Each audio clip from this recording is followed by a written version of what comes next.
Hello everyone! This is Korith Landwalker, and this afternoon we have another exciting pair of hours, ballpark, inside of Star Citizen, which of course is giving me the black screen here. Come on, loading the... there we go. I've got to remember to get the game in the proper scene in OBS so that we don't have those little black screens to start with. As you may have guessed by the title on the stream card, this is not the public test universe. I know that that's always a big deal, especially once it gets open to all backers like it is now. But that would be just a little bit too much space on my SSD. I really can't handle 2 instances of Star Citizen. So, I stick around in live. Probably for the best, because I understand that server crashes are fast, furious, and frequent currently in the public test universe. Sure hope they get that fixed before they push that live. In any event, let's make sure I didn't miss anything important while I was in third-person view there. Good. Alright. So, what is on the great plan for today? Well, I am presently at Port Olisar in the planetary system of Crusader. So there's a couple possibilities I can roll with here. I can go with a ground vehicle showcase. I'm thinking that today I may just engage in some gratuitous violence. Basically, go in, shoot people, but we're going to kind of go a little different than my usual habit. I have a decent amount of starships in my fleet here, both from pledges and from in-game purchases, and I think that it would be fair to go the road less traveled, shall we say. I often like to use Anvil Arrow. I like to use the Hornet sometimes. I'll fly around the Crusader. I'm a big fan of the Saber, but I'm not going to do any of those. We're going to go on the road less traveled. Now, the downside of using the road. There goes my command of the English language, folks. You heard it here first. Since I am taking the road less traveled, I'm going to go with something, well, maybe not unusual, but certainly something that I don't fly very often. And I think that our choice of the day, at least for now, is going to be the MISC Reliant Tana. The Tana is a unique enough of a ship that I think it's worth flying around. What I really should have done, though, is check my ship loadout first, because that would have been smart. Why would I do something smart now? So let's go into Vehicle Loadout Manager and take a look at what the Reliant Tana has to offer. I'm pretty sure that I haven't done anything with its weapon systems, so everything is basically stock. Yeah, you know what? I'm going to store that thing again so it's not read-only, so I can scroll up and down. These are the little things that happen when you save your plan to the last minute for a stream. Don't be like me if you're a streamer.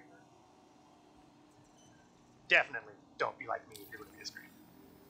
Okay, now that I've put it back into storage, I should be able to go in and play around with the equipment. And everything I have on here is stock equipment, so I've not been motivated enough to really sign up the tech on here. It has a fair strike package of missiles. It has a pretty decent strike package of missiles. Standard propulsion, beacon quantum drive, so, you know, slow, sluggish, moves like pregnant whale, that sort of thing. all default systems. The weapons are the key here, though, because I want to make sure that everything is filled in here. For some starter ships, like the Aurora, the Mustang, when you pick those up, they don't have all their gun slots filled, and I find that to be rude. But all the gun slots are filled on here. And it seems like we're sporting some, yeah, size 3 guns for the most part. Oh, actually, no. That one's a size 3 gun, but this one is a size 1 gun.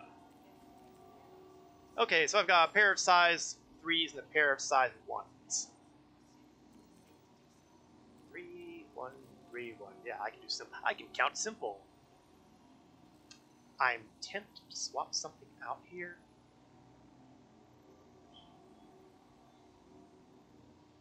Because I can.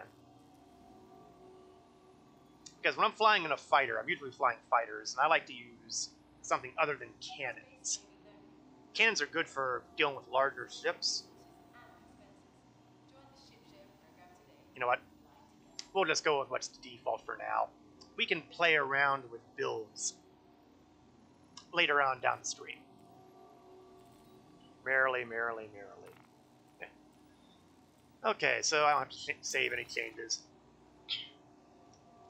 And let's take a look at the Tana. Okay, now we can put it on a pad.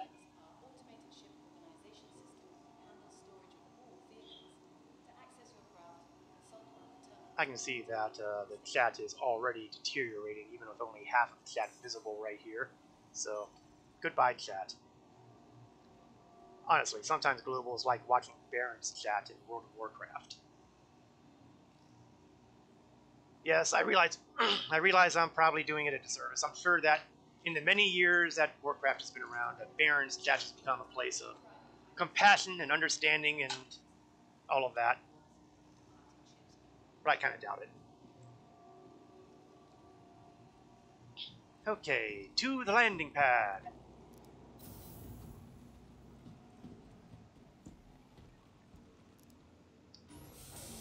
To the batship, Robin. Yeah, I have a sneaking feeling that a good chunk of viewers will probably be far too young to recognize that reference.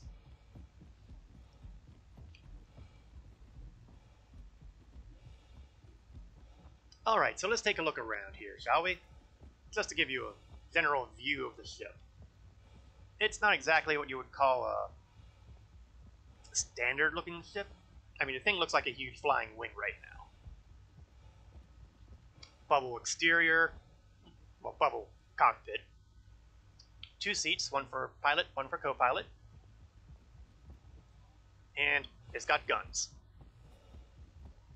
I know that's a shock, right? It's only a light fighter. It has a rear entry, which means you can actually get inside. You can see bunks. You got a walkway here, which means you can use it for box running missions. The 2 bunks mean, you know, you can log out in the ship. It has the ubiquitous mist restroom, complete with a working toilet. Well, let me rephrase that. I mean that it's mechanically functional, not necessarily that it's, you know, working. That'll happen somewhere along the line, I'm told, but that's not on the radar quite yet. Now, that kind of thing's not even on the roadmap. Thank God. They have other things they need to get in here before they worry about, you know, functioning toilets. But that's a big improvement over what you see in, say, the Misk Freelancer, where you can't even do this.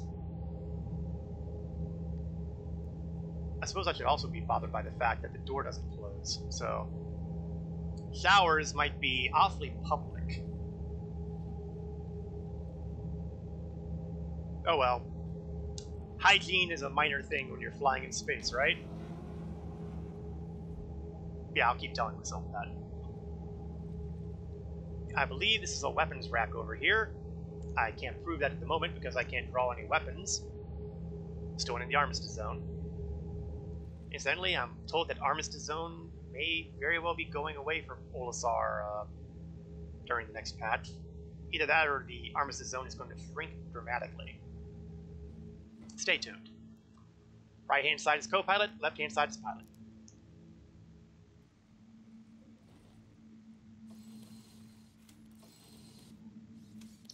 Now, we do have all the important displays above as opposed to below you, which is not something that I'm exactly in love with, especially the radar, because the radar is always not as easy to read, perhaps, when it's kind of upside down. Well, it's not so much that it's upside down, it's that you're looking at it from below, and orientation is more challenging. Hey, Fiendy, how are you doing? Oh, there's space emotes. Where did those come from? I've seen it all now. How are you doing this afternoon? I am getting ready to fly in a ship that I don't fly very regularly. I figured I'd go on the road less traveled. Glad you're feeling okay, Fiendy. It is a good place to be, the okayness. I'm doing pretty okay myself. What I'm going to do is I'm going to get ready to get into a little bit of a mess in the MISC-reliant Tana. I picked this up over in, what was it, see, did I buy it in Lorville or did I buy it in Area 18? I don't exactly remember where I picked it up. It looks like a bit of a flying wing right now, but as you shall soon see, there's more to it than meets the eye. I've heard that there is a place called Great, but I have a feeling it's a myth. There are days where it sure feels like it. I'm trying to remember the last time I had a great day. I've had good days, but I haven't had great days. Personally, I blame COVID. It may or may not be true, but it sounds good. Now, one of the fun things about the Tana here is we're gonna do a little bit of a rotation. That's right, we've basically converted from a flying wing to a B-wing fighter from Star Wars. Almost. It is a pretty good looking ship. It has a very different flight feel to it. I'm going to move the camera in so you can see that my co-pilot, had I a co-pilot, would now be below me as opposed to the side of me. Now the downside here is you can't go back into the ship, into the cargo area, bunks, the restroom. You can't do any of that while you're in this position. You've got to be horizontal to be able to go back into the ship.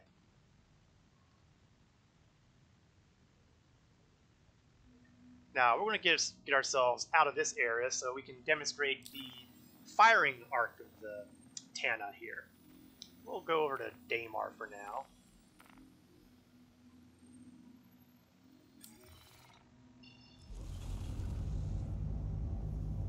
Yeah, it's like I'm looking at the radar from below as opposed to looking at it from above like I do in most starships. And that is a hard thing for me to get used to sometimes, that everything's oriented a little differently. It drives me only mildly insane.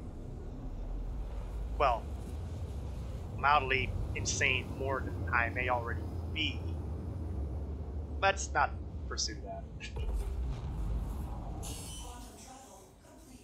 Okay.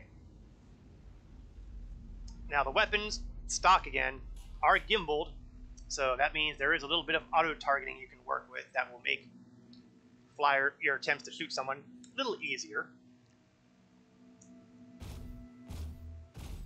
Primary cannons are above and below, as are my secondary weapons. I'm going to link the guns together to the same mouse key because, well, I just hate that. Let's see, weapons, guns. I have 20, count them, 20 missiles on here. I got 4 infrared. No, those are electromagnetic sensors. Size 2. Yes, I have 10% more madness. I have 16 Strike Force 2s. They're both electromagnetic. They're both size 2s. So there's probably some attribute that I'm missing here, possibly range.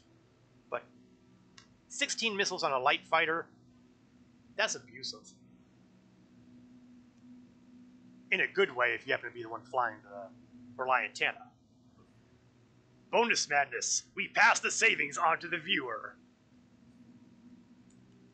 If I had any skill at all at video editing, I would make a video commercial with that kind of a slogan onto it. But I don't have any talent in video editing, so I'm going to have to stick with standard screening. So, next question. How does the Tana perform in the middle of a firefight? To do this, we are going to open up our contracts and take a look at who I can pick on. And it looks like a lot of the threats around here are medium risk threats, which are just fine with me, because once you start going to high risk threats, I want to be flying a ship that can, you know, dish out a lot of damage and survive a lot of damage, and I'm not 100% convinced that the Tana is that. But I could be wrong. Wouldn't be the first time. So we're just going to grab this unspecified contract availability for Mitchell Cochran. Apparently he's been a bad person. So he is going to have to deal with the ultimate price. Now one day, bounty hunting will be a dead or alive proposition as opposed to just dead. But until then, I'm afraid bad things are going to happen to bad people. I am also going to grab the Call to Arms mission because always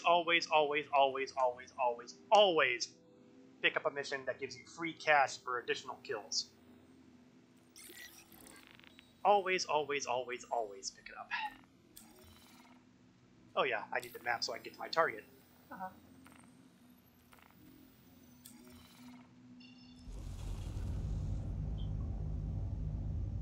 Now the good news is that you can travel in horizontal or vertical mode. So it's really up, and you can actually fight in horizontal and vertical mode too. What is the difference here? Honestly, I'm not really sure. How's that for brutal honesty? I don't know if being in the horizontal mode limits you in some way. I don't know if the vertical mode makes more options available. I mean, it's not like it's the target profile is changing because you've got a horizontal line or you have a vertical line. Although I do think that it would kind of confuse anyone who's going into combat against the Tana a little bit because they're expecting weapons to come from a horizontal plane, and Tana and the other Reliant series, they're all firing on a vertical plane, so still a mystery.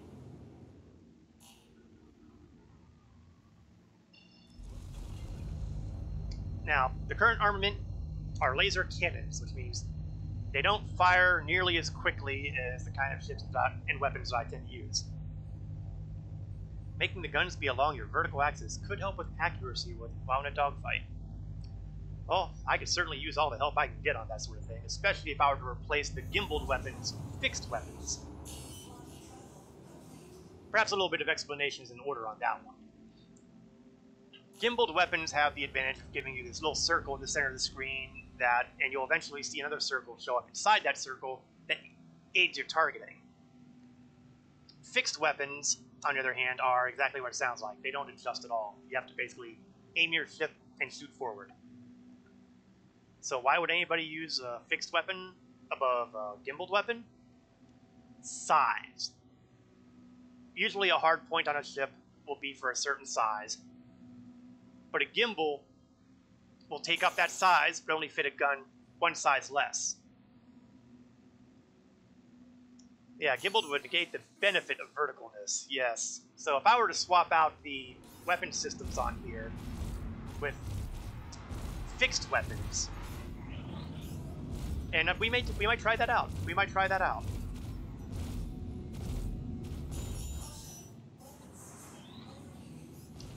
Yeah, it doesn't seem like the coolers are doing a good job on keeping the weapons from overheating because, well, Ow, can they do that?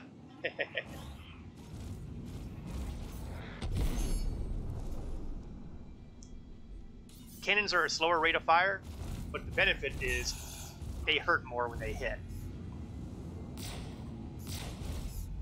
I tend to like using repeaters against many targets because they fire fast, and most of my targets also tend to be fighter craft. On the other hand, I am currently flying against a Cutlass Black, which is a little more durable than a light fighter, so perhaps the cannons are not a bad thing to have right now.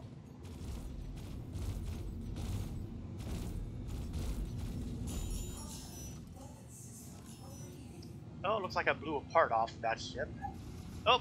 Ah! Desync! The server and my client kind of started arguing with each other, and that makes them look like they teleport a little bit. Now, the nice thing about lasers is I don't have to worry about little details like running out of ammo. I do have to worry about the overheating, but ooh, there goes one. Now, what about this other guy who decided to jump in here? What is he flying? I can't tell because I can't. Gladius variant. Okay, so he's a light fighter. That's going to be a little more challenging for a cannon. On the other hand, the hits I do make, he is going to feel. Of course, I could decide to cheat. So range isn't an issue. If I can get some distance between us, I can just start throwing missiles at him.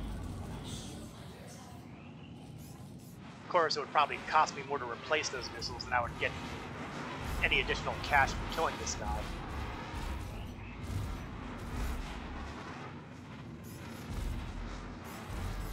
The maneuverability of the Reliant is not my favorite.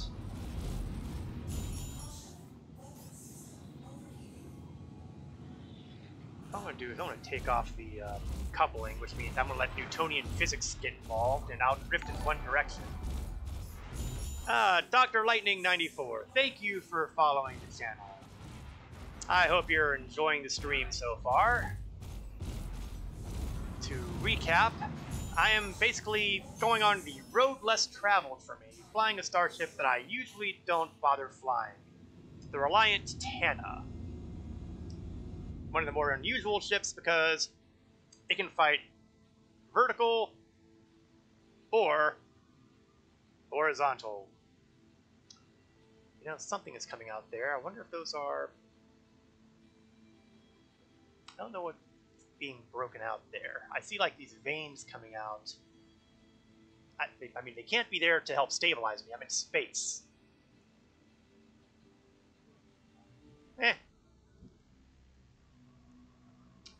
We'll live. Okay, so what I'm going to do is I'm going to head over to Olisar, and we're going to swap those weapons out for those fixed weapons.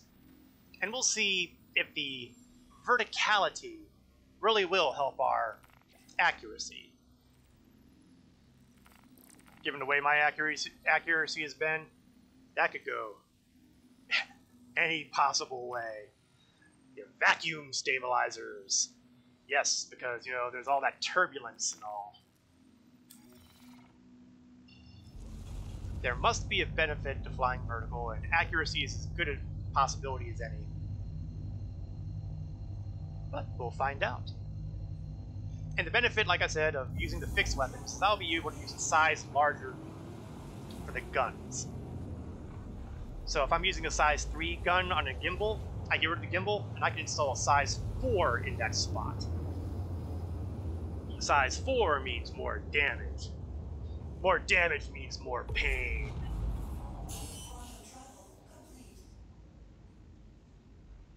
Hopefully it'll be more pain for, you know, hostiles. There we go. Communication. Please proceed to assigned landing bay. Despite all the problems that Port Olisar has with piracy and being basically wide open landing pads, I like Port Olisar. It has a good design. They have plenty of pads for plenty of people to take off and land from. It just has a couple of those little disadvantages involving, you know, other players being twisted. I also have a little problem with the way that every strut is completely isolated. if I were to land here on strut, what strut are we landing on? C strut. I cannot travel inside the station to go to A, B, or D struts. Oh, yeah, I better go to horizontal again. That almost got embarrassing. There's no elevator that will allow you to travel between struts, so if you want to travel between them, you have to do it the hard way. EVA, extravehicular activity. Oh. Complete. Pleasant stay. Why, yes, thank you. I will have a pleasant stay.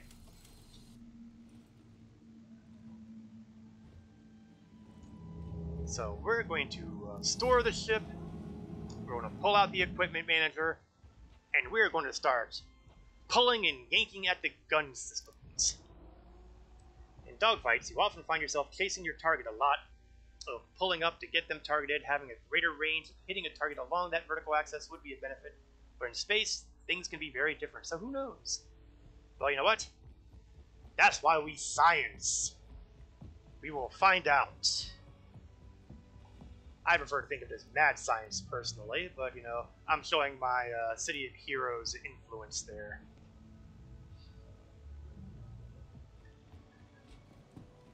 So, run into the vehicle retrieval terminal area. Go to the Tana and slap that back into storage. Science! Yes! And with it in storage, I can now start fiddling with the equipment on there. Now, in order for you to make use of the vehicle loadout manager, two things have to be true. Hey, Mike, how are you doing? Glad you can make the stream. I am currently doing the road less traveled with Reliant Tana, a starship that I do not fly on a regular basis, which is why I'm flying it now. Because I can. Tana, there we are. Now, one of the things that was suggested was perhaps if we use gimbaled weapons on a Tana, it may not have as much benefit that we might get from the vertical alignment of the ship with fixed weapons. And, well, it gives us a good opportunity to play around with the difference between gimbals and non-gimbals. So let's see. I can unequip these. Unequip that. Unequip that. Gonna make all those gimbals go bye-bye. And now we're going to see what kind of ship we can slap in here. How much UEC have I got? That's a good question. Let me save that so I don't have to worry about that coming in. Right now I'm carrying a little over 1 million UEC. I've had a couple decent runs. It's not as difficult as it may sound to get 1 million in here. If you go onto my YouTube channel, there are a number of videos I have that are listed as the Aurora MR Challenge. And what I did was I basically took the starter Aurora and worked my way to getting the money to purchase Cutlass Black, which was about 1.4 million. And that was done in a somewhat less than hardcore 20 hours played. So, the number looks intimidating, but it's not as intimidating as it sounds. And there's a couple of different ways that you can earn a fair amount of money in there. I was using mostly the bounty contracts because of issues I've been having with trading and mining and the like. Alright. Guns. Go back to the Tana. Go back to weaponry. And let's see what we can slot in here. What I'm going to try to do is I'm going to slap in some attrition repeaters. The repeaters are good against small, agile targets, and I'm a big fan of being able to deal with small, agile targets. Ooh, yuck. Looks like the only thing I can put in slots 2 and 4 are the gimbals. So it looks like I'm going to be kind of in a strange position where 2 of my weapons are going to have to be gimbaled and 2 will not. I can do that. I'm nothing if not flexible. So let's put those gimbals back in. But I am going to replace the guns. I was hoping for I had attritions for this size too, but I guess I never picked them up. Yes, thank you, game, for ruining the science. Well, there is a way around that, however, kind of. I'm going to slap in the, let's see, Mantis laser? No, that's ballistic. So what I'm going to do is I'm going to slap in the C337 Panther repeaters. They are also laser repeaters, although they're not the same range as the attritions. The attritions tend to be a little bit shorter range, but when they overload, they hurt a lot more. Whereas the Panther repeaters have range. So ordinarily, I would prefer to deck this out in all attritions, or all Panther repeaters for that matter. I don't think I have I have Badger repeaters. They are roughly the same sort of thing. Okay, so you know what? We're going to get rid of the attrition repeaters, and we're going to put in the Badger repeaters. And that should give me a similarity of range. I don't think they're going to be the same range still, but there will be similarities.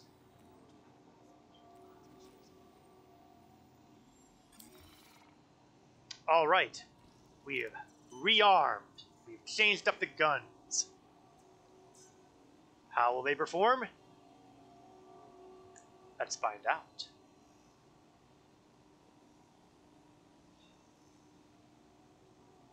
Waiting for my vehicle to be delivered to the platform. CO2. Oh, they're sending me to the carbon dioxide dock. Yeah, I couldn't help that. Sometimes I do these things just to amuse myself.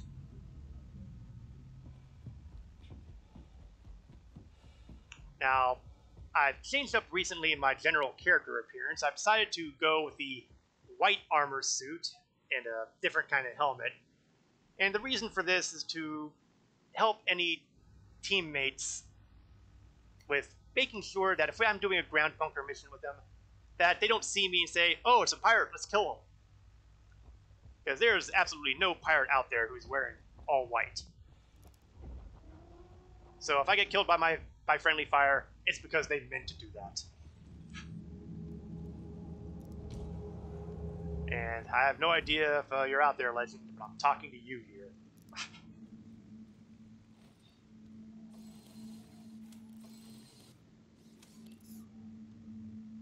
Alright, we want to power everything on here.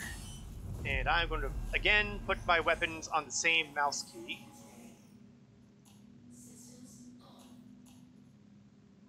There we go. And take off. And we'll do this in kind of two phases. On one phase, we will fight purely horizontal. And in the other, we will fight purely vertical. No missiles. Thank you. And please visit again.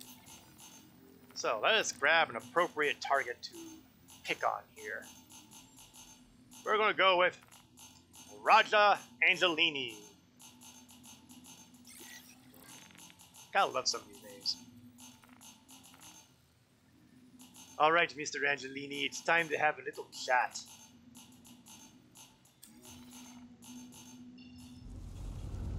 Pull up the landing gear for a change. Let's not forget that that's up. Better. And again, well, it looks like it's going to put me in vertical to fly anyway to quantum travel, so apparently the quantum engines do not play nicely with horizontal travel. Good to know.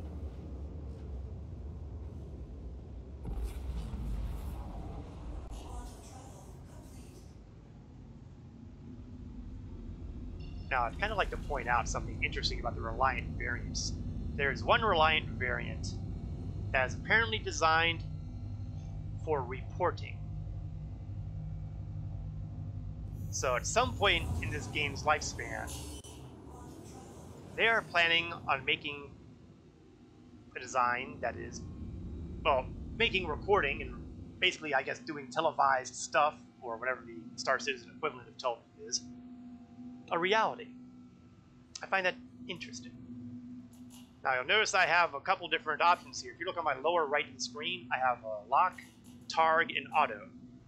Auto is basically the gimbals. Targ means that my weapons will follow generally where my cursor here is. And lock basically locks them into position. And that is how we are going to fight today. Well, at least with these couple missions. So, here we go. We're going to simulate fixed weaponry, horizontal. Let's see what happens. Now, I gotta fire with that little green box there. That's basically my pip. And so far, so good. I seem to be doing pretty good with the horizontals.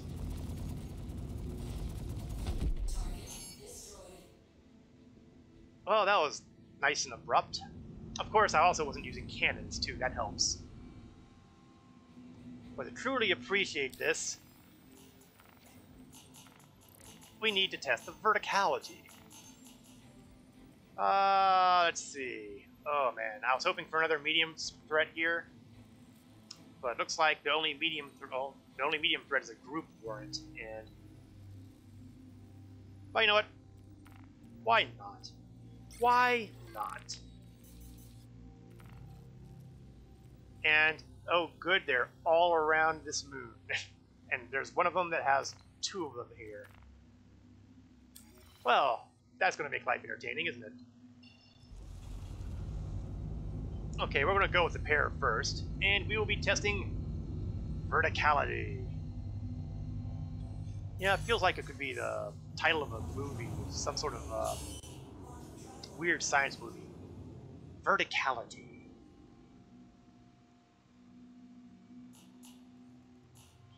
Yes, my mind does go to some strange places occasionally. Whoa, what have I done?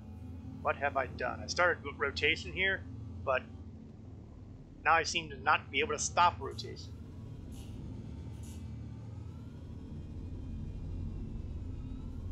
That's not good. I didn't damage anything, did I? Uh-oh, no. That's no. Big asteroid coming. Don't want big asteroid. Do not want. Okay, let's think this through.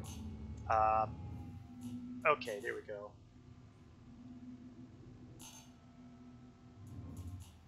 Okay.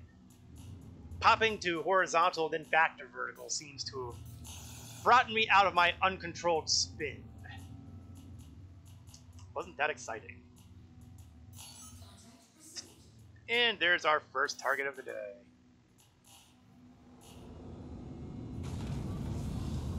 Let's go say hi. Testing verticality is the name of my scat band. No charge.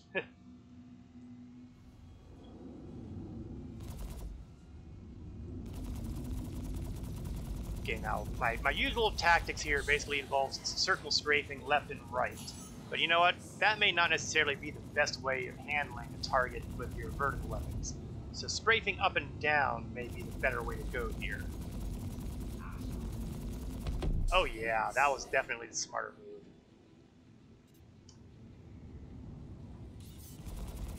So far, it seems that testing verticality is basically, the biggest difference is tactics. Oh, he went pretty good. Yeah, that seems to be a little bit of a glitch that's affected some missions lately. Some of the bounty missions. That occasionally, you might accidentally kill the pilot before you kill the ship. If you kill the pilot before you kill the ship is suddenly listed as a friendly target. And if you blow up a friendly target too thoroughly or too much or something like that, you get crime stat for doing the illegal bounty. Isn't that special? I'm hoping they get that fixed somewhere along the line. It is a known bug. Oops, another target just came in. Well, why don't we say hi to him?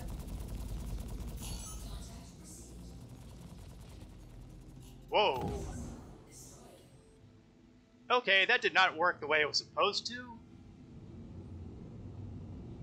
But I don't think I blew up. Oh, another target.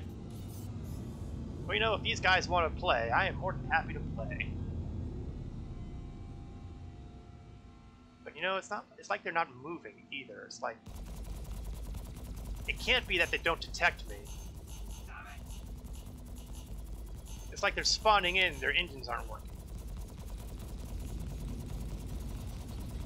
Okay, this is a cutlass, which means it takes a little bit more effort to blow them up. Oh, well, his guns at least work.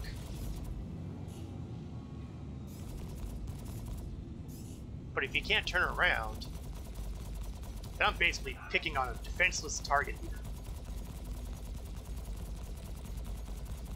That works for me.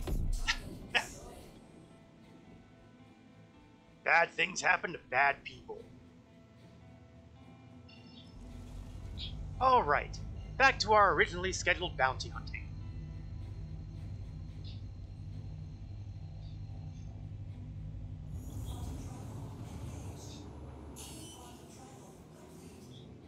Group missions do require a little bit more travel, but they do pay better. As long as they're from North Rock. Let me be specific. North Rock will usually, although not always, give you group bounties around the same planet.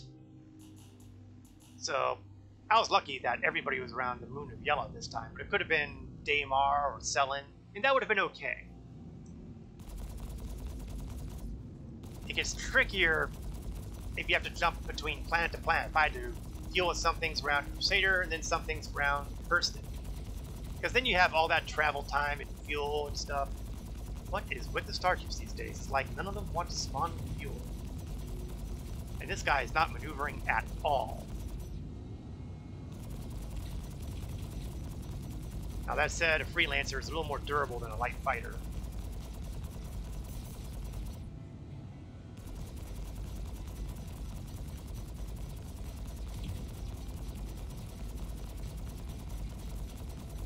And it looks like he's got a friend around. You never know, the friend might actually be functional. He's got a couple friends. And they're actually flying. How about that? Of course, that has good and bad side to it. Oh, for heaven's sake, when will this guy blow up?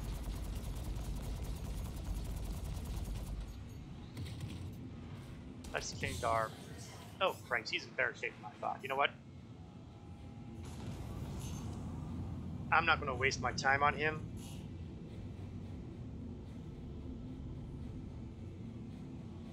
I'm just going to throw missiles at him.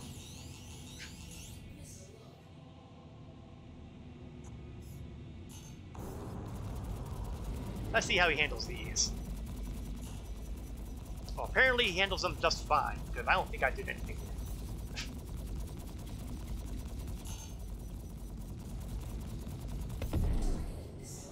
Okay, now it's a fight.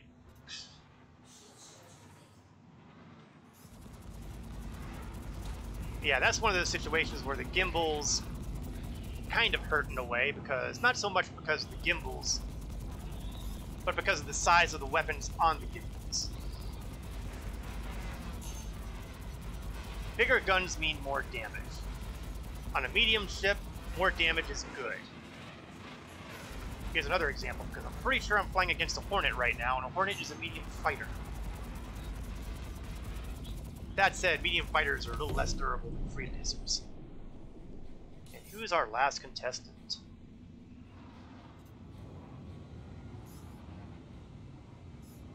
Looks like... Gladius. Okay. Gladius is a light fighter, and arguably one of the better light fighters in the game. Arguably. I think the Asperia Talon may have that title these days.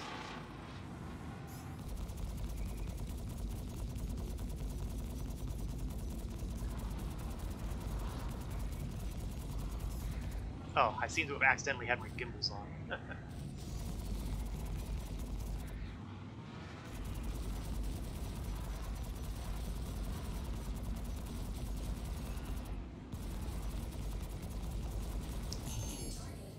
I noticed the targeting box went green when I had the tiny crosshairs in the box.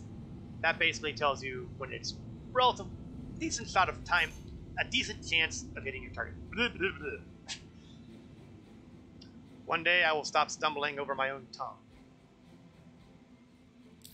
Today will not be that day. Alright, let's give the Tana a little bit of a break.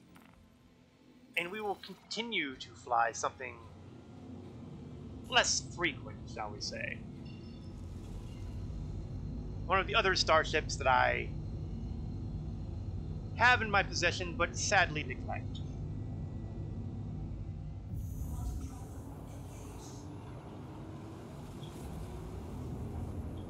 Plus it has an additional mechanic, so to speak, that is worth taking a peek at. A mechanic that there are players with strong opinions on both sides. Let's put it that way. Okay, let's go to the horizontal flight mode.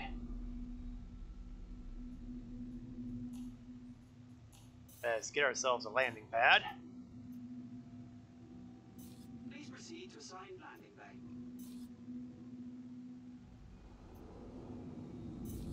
Drop landing gear. And come in for our approach.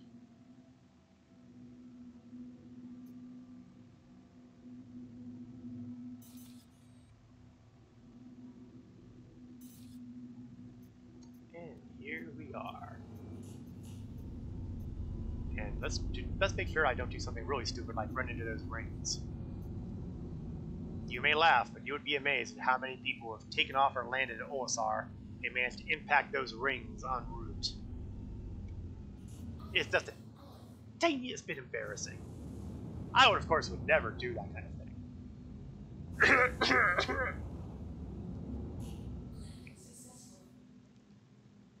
Yeah, I couldn't even make that sound convincing to myself. Landing complete. Have a pleasant stay.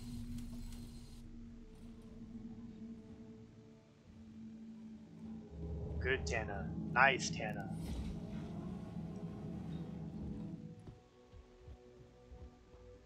At some point, I kind of want to get a hold of the, I think it's the Santa? Which is the reporting variant. I can't imagine why I'd bother at this point, but, you know, I like the idea of it. I've taken a look at its interior. It has a scanning bay, a scanning section, and a whole bunch of multi-function displays, which I imagine are supposed to be for cameras in the future. But the future is not now. Alright, road less traveled part 2. We are going to fly the Aegis Avenger Warlock. Before I pull it out, let's be smart and actually look at the specifications before I pull it out and then have to store it again. Let's try not to be silly this time. Well, for a given value of silly, obviously. The Warlock, when you look at it, kind of puts me in mind of a space shuttle. Because it kind of has that look. I mean, it's obviously not a space shuttle design, but it certainly evokes that feel. We don't have anywhere near as many missiles as the Tana does, only 4. Wimpy missiles. Weapon systems, they're also kind of not horribly impressive. We've got some cannons on here and Gatlings on here, so we're looking at 2 very different types of weapons on here. I hate that sort of thing, so we're going to do a little bit of changing around. I think I might have... Well, the good news is I do have Scorpion Gatlings. The bad news is those Scorpion Gatlings are otherwise occupied. C-15s, huh? Well, you know what? When in doubt, go shopping.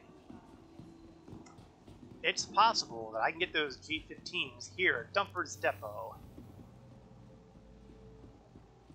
Of course, it's also possible if they're not here. So, let's find out. Let's go shopping.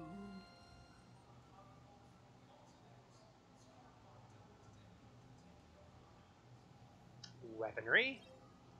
Gun. Look for the scorpion. No! No scorpion for me. Ah well. Sometimes it works out, sometimes it don't.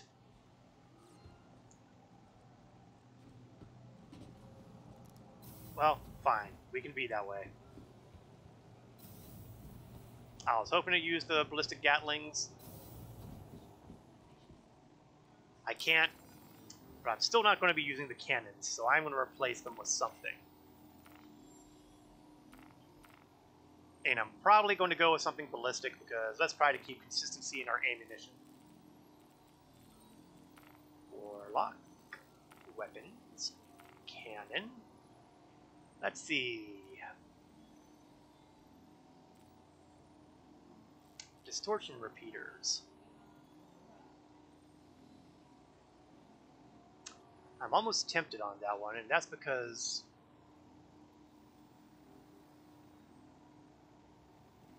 oh, they're all in use. Do I actually have anything that's not in use besides the attritions? I do not.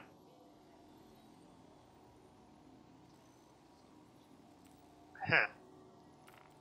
Okay, well, let's try the different direction here. Okay, I do have additional cannons to work with. So what I'll do is I'll replace my Gatlings with the cannons.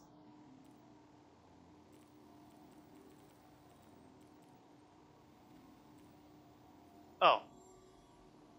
I seem to have a poor sense of math here. I don't actually have 4 weapons. I have 3. What was I thinking? Left wing, right wing, and nose. Please stop laughing. Yes, I'm sure that everybody noticed that except for me. Really, though, those weapons are actually the lesser lethal weapons on here. Sometimes. What do I mean by this? Well, let's go on board the ship and I will show you.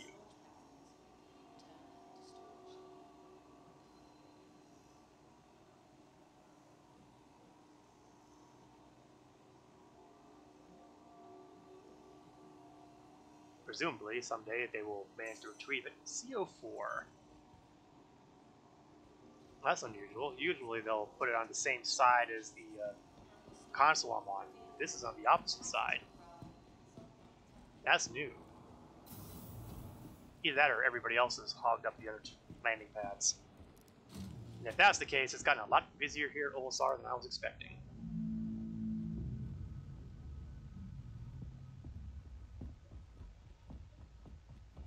Alright, so here we are, landing pad C04.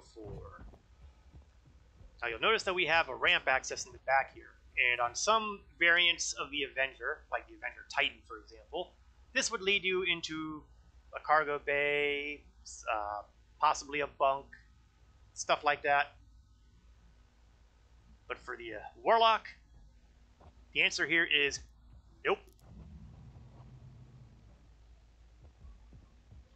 As you can see, this is not a cargo bay. And this doesn't actually lead me anywhere. What we are standing in the middle of is the EMP generator for this starship. That's right, this starship is capable of popping off an electromagnetic pulse that can do all kinds of horrible things to an area around it. Hey, the red bear one. Welcome to my stream. Yes, you can put boxes in here. You can do box deliveries in. Oh, looks like someone's shooting at me. I better get out of here. Or maybe someone blew himself up.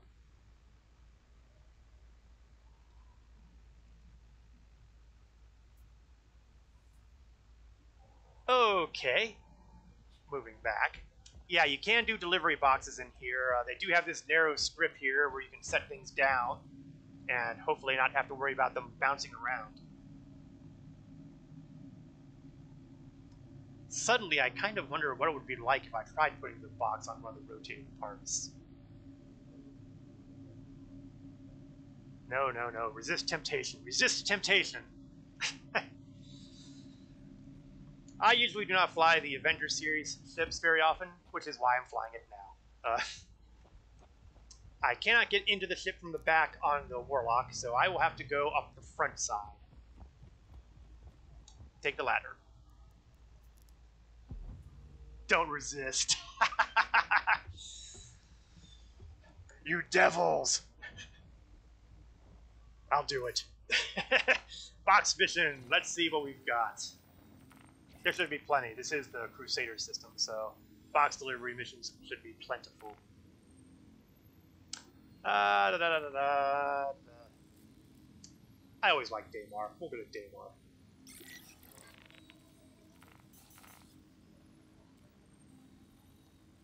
So we'll scroll ourselves out to the map and target Shubin. Shoop, shoop. Yeah, the Avenger series is often pointed out by a lot of veteran players as possibly some of the best starter ships to work with. They're more expensive as a package than the Aurora or the Mustang, which tend to come in at $45. The Avengers, I think, come in at $60, or at least the Avenger Titan does. I'm not sure about the other ones. These are respectable ships. Oh, it looks like we have a hostile around here.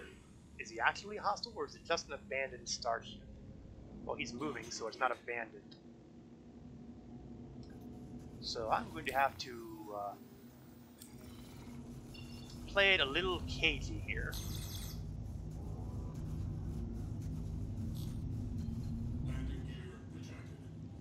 Now, where the heck's my jump point? That's not my jump point. Oh, come on.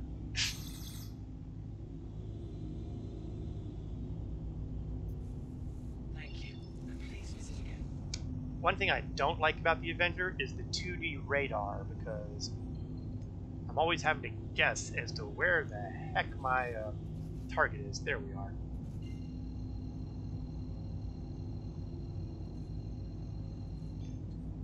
And we're out. The Titan went up by $5. It went up. Well, that's annoying. But who knows if they had any impact on the packaging price. That's a good point. That's a good point. You get used to it pretty quick. Well, you know, there are a lot of people who have gotten, especially the folks who've flown the older flight simulator space games, which always use 2D radars. And, you know, people like using what they're used to. I can understand it, but the fact that it lacks the part about being able to target where I'm going on that radar. Because with 3D radars, it gives you that nice green line that you can actually just align your ship to, so you know that's where you need to go to your jump point. And I'm using the word jump point kind of silly because, you know, I really should be using waypoint. Jump points are entirely different.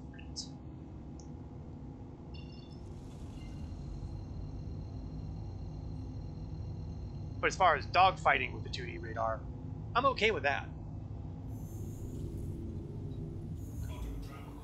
If you want to know the radar system that I hate dogfighting with, it's the ones that are in some of the alien starships, like the Prowler or the Banu. Well, not the Banu Defender, because I think the Banu Defender is actually decent. It has to do with the color scheme of all the interfaces, which are red. And then you have your hostile targets that are red. And your friendly targets, which are red. It's like, lose the red filter, people! Van Duel, thank you. Yes, the Van Duel related ships. And I think the Tevern as well. Okay, so as I mentioned before, the Avenger series definitely evokes a space shuttle look. And that's probably one of the reasons why I think a lot of people like it. Because, you know, there are a number of people who grew up with knowing about the real-life space shuttles. And that kind of appearance evokes fond memories. That's just a theory, of course.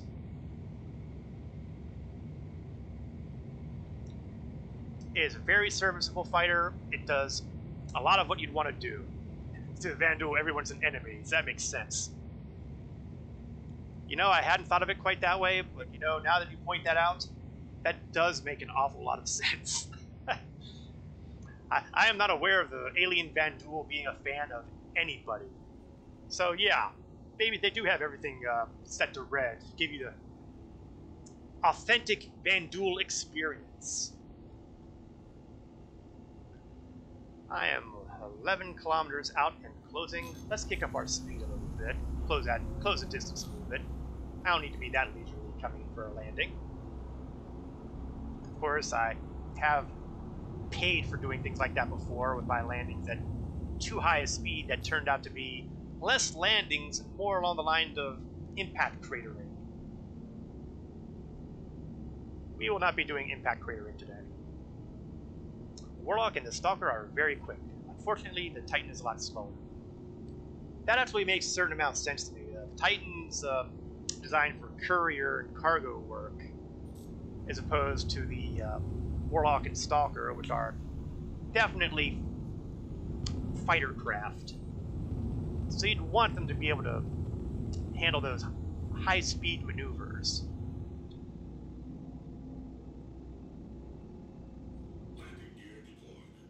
Plus, it's possible that, you know, the Titan has all that other empty space for, you know, holding the cargo. Now, I've always got to remember when I'm in the Warlock here, that if I hit the Y key to get out of the cockpit, I'm not actually going to get out of the cockpit. Well, you know what? Actually, I am going to hit the Y key to get out of the seat here, because, you know, I don't think I've really shown what's back here. You see, the cargo area is gone, but we do still have a bunk available. We do still have... Well, actually, that's all we have available, really, isn't it? There really aren't a whole lot in the way of amenities in here, except for that bunk. But that does mean that you can take the ship out and log off in space and hopefully wind up somewhere other than in the middle of the sun when you log back in. Yeah, bugs happen. But because of this, you can't hit Y to get out of the cockpit like you do in most fighter craft, because you'll just get up and walk in the back there. But there's no way out of the ship from the back. So you've got to have your interaction key over and click on the exit ship to get out. Don't be like me. Remember that's there. Alright. Time for potential entertainment. I say potential because I have a sneaking feeling we're not going to see anything happen. But I surely want to try.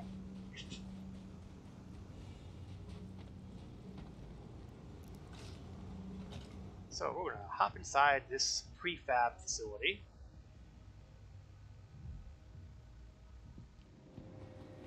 Let's see, metals, that's good. I'd be worried if it were something explosive. Which kind of nicely leads into a sidebar here. With the coming of the 3.13 patch, we are going to start seeing some more interesting cargo made available. Introduced during the Xenothreat event, they're going to be having packages that are sensitive to quantum, which means you can't quantum travel with that cargo. You're going to have some that are on a timer, which means if you don't do them in anything other than a gentle manner, they will explode. If you notice that the common denominator here is they explode, well, yeah. I think the quantum ones are going to be the more problematic ones because, from what I understand, the rate of pay doesn't seem to really justify how long it's going to take to deliver those. Because quantum travel is pretty important to get around from place to place. Alright, let's see if I can place this on a side here. Entertain me! Well, that was short. The good news is it did bounce around a bit, but the bad news is it did wind up on the center line here, which means we don't have a perpetually bouncing box of metal around here. we will do a repeat. Let's see, but we're going to do it on... yeah, we're going to do it on the other end here.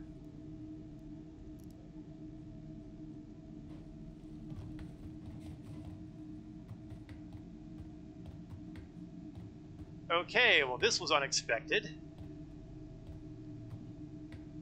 It seems that we've got it kind of stable.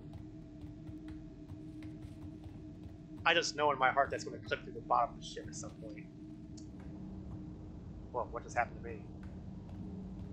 I have a flying kind of, what have I done? What have I done? What, yeah, what even are physics? This is my fault. I placed a box of metal where I shouldn't have placed it. Now I'm paying the price. Superman!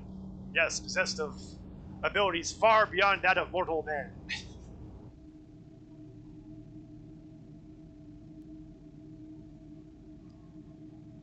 I seem to be kind of locked in. Oh, it's... I seem to be caught in the middle of my ramp. Okay, well, let's see. Let's get entertaining. Let's see if I can cut off my legs. No, but I did fix my legs.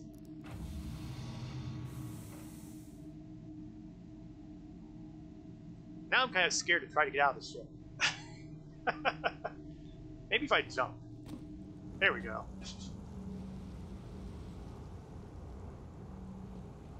Well, that was terrifying. Yes, I will be fine. Yes, I seem to have survived. My legs are still attached to my body, which is always a pleasant surprise. Honestly, I was half expecting the next step to be falling through the planet. Oh, through the moon, technically. Which I have done. And I took exactly the wrong direction to go around this building. I should have went the other way around. Oh, you know, these things happen.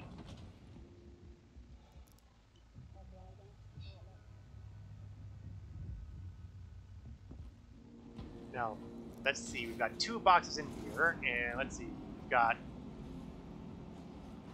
minerals, and we've got gas, it looks like. So sure, let's grab the package that's more likely to explode upon being bounced around. Okay, I will concede. These packages will not explode. I'm pretty sure they can't explode. I've never actually tried to do anything violent to them, so I can't really prove anything one way or the other. But I can tell you that casual use will not make them explode. Yeah, I was pretty sure they won't. I'm not entirely sure what would happen if I were to, say, take it out of an armistice zone and shoot a number of rounds into them and see what would happen. And I'm not going to now either, because I do have to deliver this package if I want to get paid. But I won't deny the fact that it does interest me to try out. Now, the smart person would probably just put this in the middle and be done with it. Me, we're going to see if we can defy physics a little more.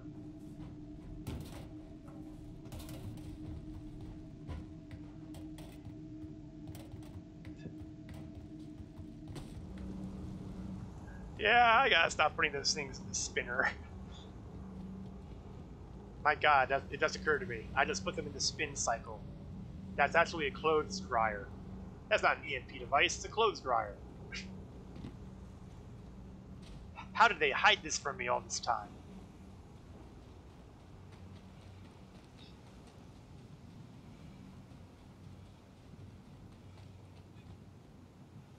The more you know.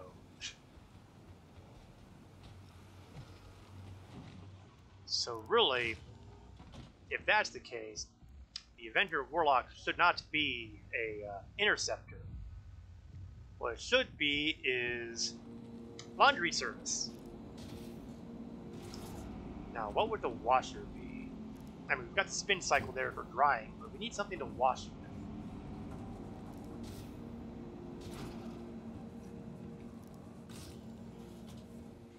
Sometimes I think it's frightening the places my brain goes during these streams.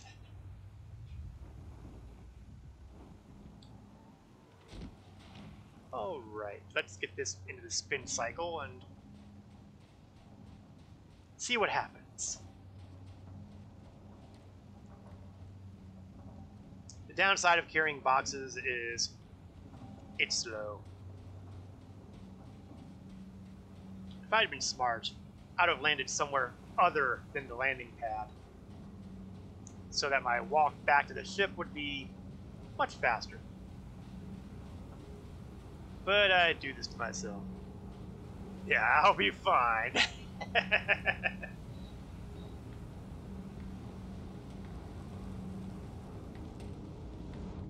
All right, let's continue abusing my cargo here.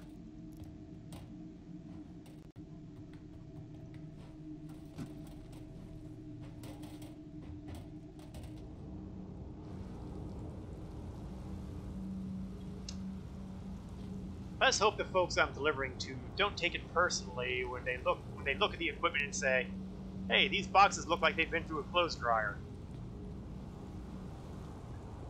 I don't know why. I put them in my cargo bay. The Warlock doesn't have a cargo bay. It kinda does. That's an EMP a holder, whatever that is. The sparks were a little scary. Yeah. Well, you know, they shouldn't ignite anything in my fuel or anything. I mean, just because I'm flying a ship that's fueled by hydrogen really shouldn't be considered explosive, right? Yeah, let's not follow that to its logical conclusion, shall we? Sparks in a hydrogen fuel ship? Nah, there'll be no problem. Now, the good news is one of my destinations is here on Daymar, so I just have to go to the other side of the moon. In the dark. Although it may not be the dark, it's possible that it might just be on vertical travel as opposed to horizontal. Keep the oxygen away from the hydrogen and you'll be fine. Yes, I'm sure that these containers are airtight.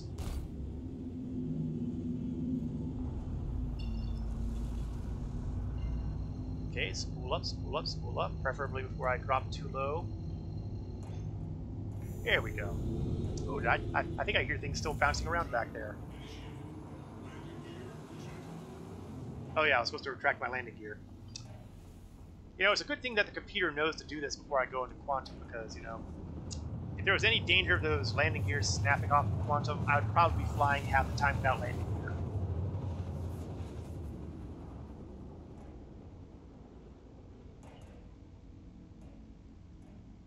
Of course, they're physicalizing so many other things as they go along on these ships, so, you know,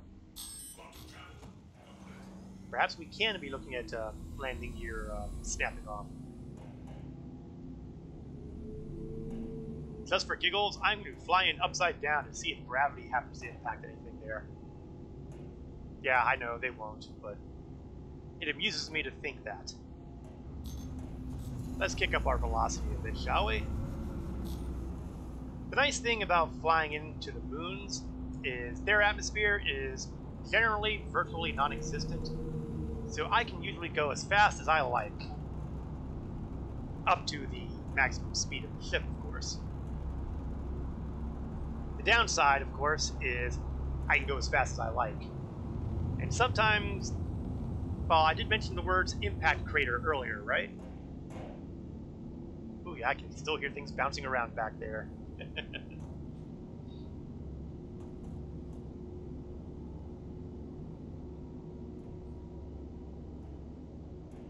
So the Warlock does make for a pretty decent box delivery ship as well. It can't handle cargo, but let's be honest, when you're flying a small ship, cargo is not really that big a thing. The amount of cargo that you would be able to get, not going to get you a lot of profit. Unless, of course, that cargo involves drugs. Then things get a little more interesting. But we're not going to be doing any drug running on this ship, mainly because, again, no cargo capacity. And I almost did it again. I almost hit the Y key to exit the ship.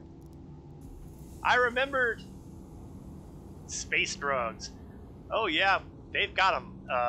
We've got a lucrotoxin, a slam, and everybody's favorite, Widow. Unfortunately, buyers have kind of dried up a little bit, shall we say. So if you buy a bunch of Widow, that's all well and good, but you'll never sell it all. Demand is just not there at the moment. Okay, it looks like this guy gets to stop bouncing around in the clothes dryer. Why is this box all dented up? Oh, we just had a turbulence. Yeah, that's it. You had turbulence on an airless moon. It was space turbulence. You know, the kind of thing that those vacuum stabilizers on the Reliant is supposed to help with. And there's our handy Kovalex delivery disposal thing.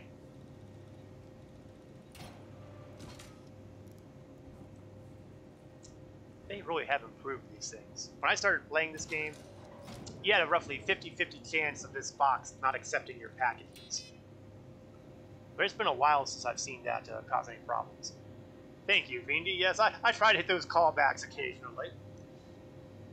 Of course, now that I've said all sorts of nice things about the Kovalex shipping boxes, I'm probably going to find one that bugs out on me. Now, if I want you to buy cargo here, which I can't because my ship won't carry any, and I guess they know that I can't carry any because they're not even giving me the location because I have no cargo bay. But there are stuff in there. Trading's kind of taken a bit of a beating on this last patch, but there's rumors that we have hopeful signs coming in for the 3.13 patch. I did like the long flights in atmosphere. I guess I'm guessing too much of a space sim. Nothing wrong with that. Nothing wrong with that. I'm a fan of space. Well, I'm kind of a fan of space sims. It's been a long time since I've done one before Star Citizen rolled around and I was able to play it. Prior to that, I think the last space sim I've flown was probably TIE Fighter. And if the next thing on your mind says, God, he's old, you may be right. Fond memories of that, even with the, shall we say, less than sophisticated music available. I liked what they did with the Imperial March theme. They made it sound almost like noble, heroic kind of thing. Which, as we all generally know, the Empire, as a general rule, wasn't. Well, you know, bad people, bad things. Okay. Oh, nuts. Trams and Meyer. Well, this will be interesting.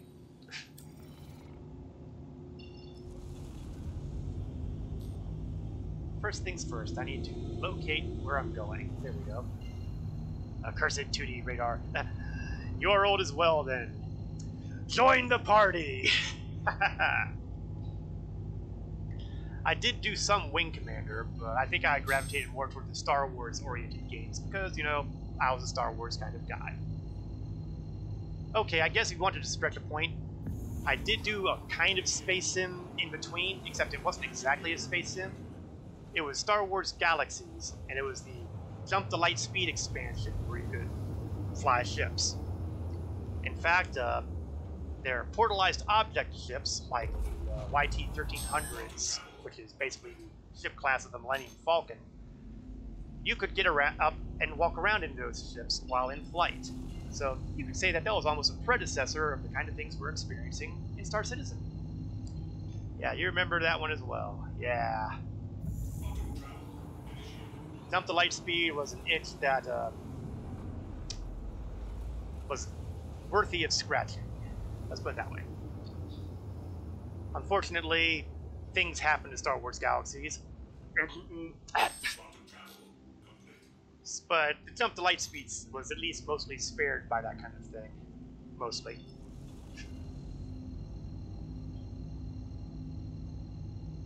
But that was pretty much the beginning of the end there.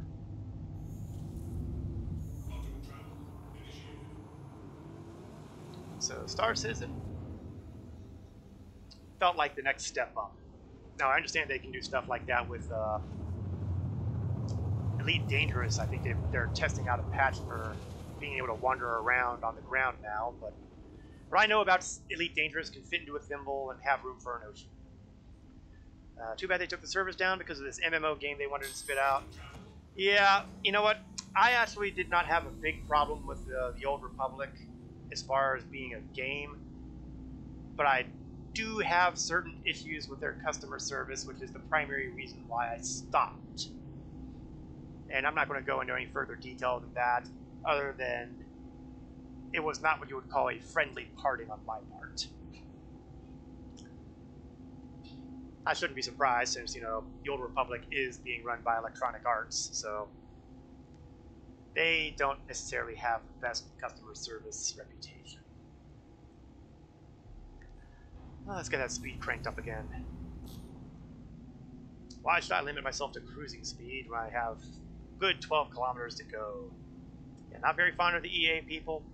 I am right there with you. I mean, I've got nothing wrong with their games. It's their support that I have issues with. And perhaps some of their monetization schemes. That said, the whole lockbox random lottery thing has become more or less standard in these games, so it is what it is, and it's not going anywhere. They ruined a lot of good games into the ground. Yeah, that is part of their reputation. It's one of the reasons why I didn't bother looking into Star Wars Squadrons. Not just, nah, Electronic Arts. No, sorry, we're done, guys. I'll stick with Star Citizen. It may not be a complete game. It may be an alpha. It may have more bugs than a Starship Troopers movie, but at least I'm enjoying myself with it. Okay, that's set down. I'm feeling that my landing is not a landing. No, it is not, because I am on top of rocks. Let's readjust slightly. Better. Star Wars Squadrons, you thought you might play it 2 weeks, but you can do that and also in Star Citizen as Arena Commander and do the exact same thing. Well, you're not wrong. Ah, I did it again! Oh! I meant to get out of the cockpit and I just hit the Y key.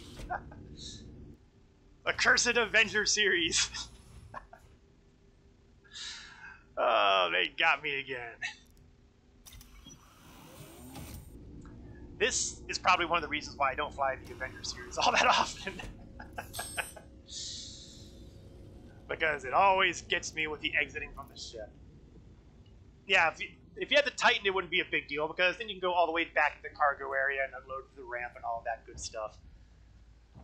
But I got the Warlock here, and after we've delivered these boxes, we are going to do a combat mission so I can at least show off the EMP generator, so that, you know, the whole point behind using this ship here. This was an entertaining match. Is that, for a minute there, it looked like that box was pretty well dented.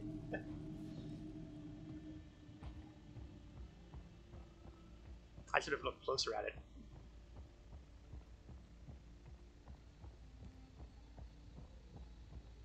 But yeah, the Titan, I would think, would be an ideal starter ship, because it's a little bit, it can do a little bit better than the Mustang, the Aurora, and it can do, well, they can do a little of everything, honestly. They can fight, they can carry cargo, they can do box delivery missions. Really, the only thing it can't do is mine. The Avenger is the go-to ship. It packs a punch, is quick to replace if you get blown up. That is another big deal. Yeah, the smaller ships do have a faster claim time. They do tend to allow you to instantly claim them if you expedite them faster.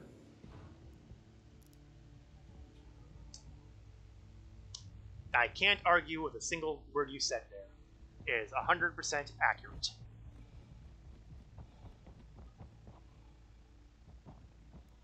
Let's hop inside. Now, I kind of have a preference for flying the Anvil Arrow for a light fighter. It can't really... It's basically the only thing you can do with it is dogfight with it. But I just happen to like the whole light fighter kind of thing. It has the...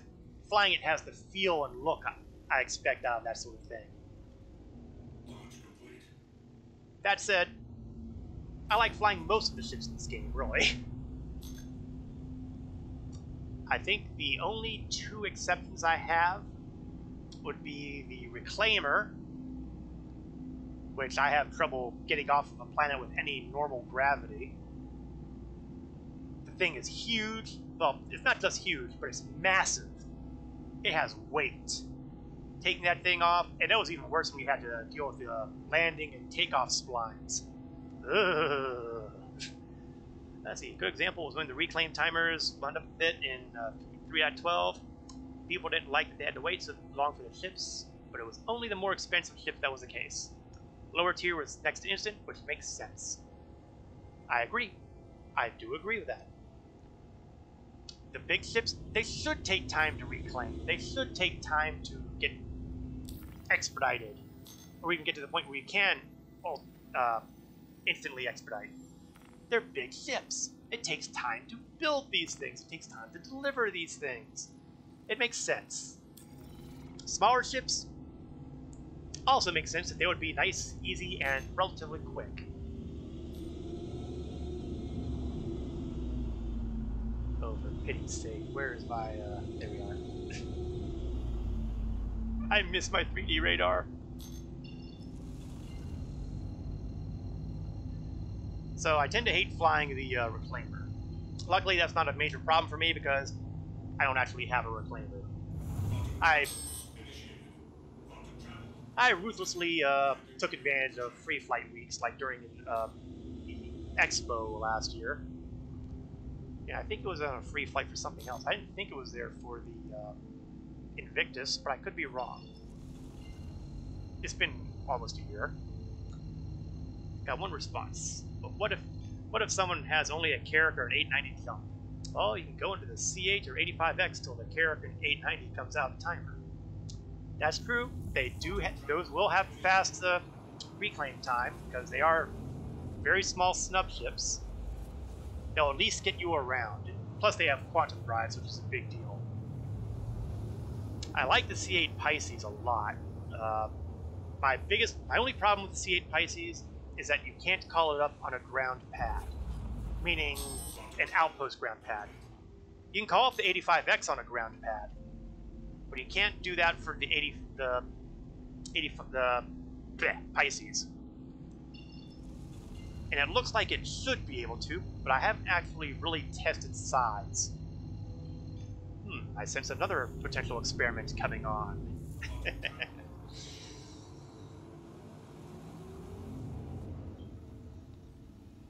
But I like the Pisces because it has the ability to handle a number of passengers, honestly. I mean, if you're going to have it operating as a shuttlecraft out of a Carrack, it makes sense that it would be able to handle a decent amount of people. Yes, experiment fueled by the Red Baron. Yes, I am more than happy to play mad scientist. But first, deliver the final package. The goal, of course, being to avoid splattering over the surface of the moon, because, you know, I have done this. Now, strangely, the ship I have in my Carrack that I use as a shuttlecraft is not actually the Pisces at this point. Partially because, you know, I couldn't spawn on the ground. I'm actually using a MISC Razor. Now, granted, the Razor has one significant disadvantage.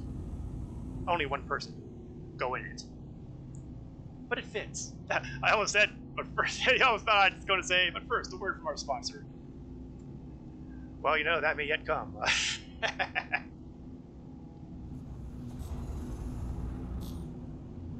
No, more impressive streamers than I have sponsors. I'm just this guy. Okay, first things first. Land ship. Don't crash ship. Put landing gear down so I don't crash the ship. Let's remember that detail. Landing gear deployed. Nose up. Landing complete. There we go. Remember, not the Y key. Bullet dodged.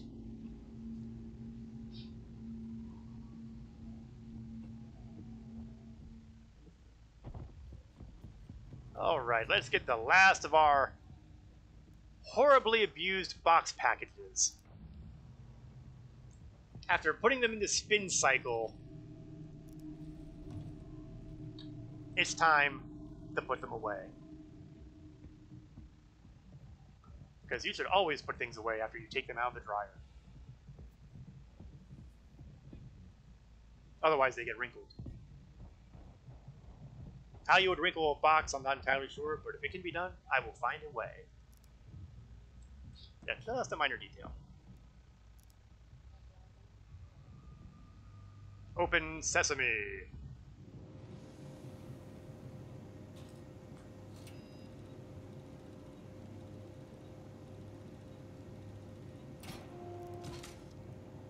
And there we go, all 3 boxes delivered.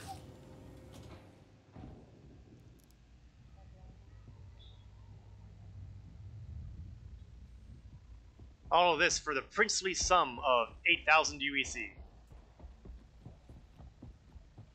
Well, I wasn't doing it for the money anyway. Let's get this thing closed up.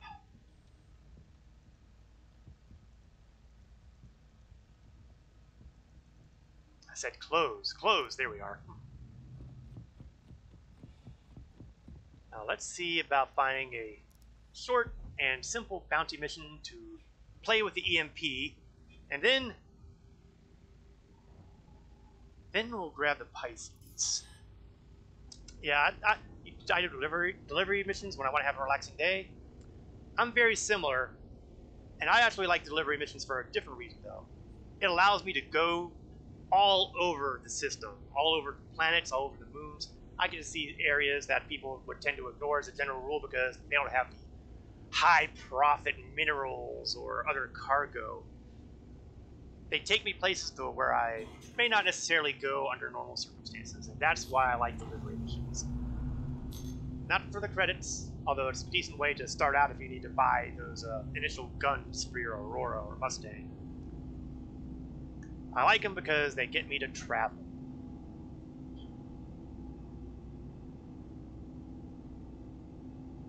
Alright, let's look at contracts. Don't want anything fancy. Ichizo Eaton. I'm absolutely certain I didn't pronounce that the way they probably intended to pronounce, but it is what it is. Now, before I start heading in that direction, I'm going to take a moment to make sure... Yes, you'll notice on my weapons here, I have my cannons, but I also have the list of EMP generator. We're going to flip that on. This will be a significant drain to my power, but it does have, well, additional benefits, shall we say. Let's start something. Reasons don't like quantum travel and Atmo, you skip a lot of the content in flight. Some things is boring, but I like to have this flight. You still have to pay attention to the radar for enemy contacts. Yeah, I'll often do quantum travel for delivery missions or something like that, but I have been known to basically go to an orbital marker, drop down to a random spot on the moon or a planet, and just fly. Was it last week? I think last week I was doing something like that on Microtech, and I went to the temperate one of the temperate areas, and I actually managed to find the tree stump with the heart of the wood in it. In fact, it's always possible that I even still have it in my inventory. Well, no, actually, probably not, because I think I died somewhere along the line last week. Daymar's pretty picturesque. Yeah, there's that too. There's a number of really nice places in the game that if you take the time to go and fly over them, it reminds you just how well done this game is as far as the art, everything like that. It's a very pretty game.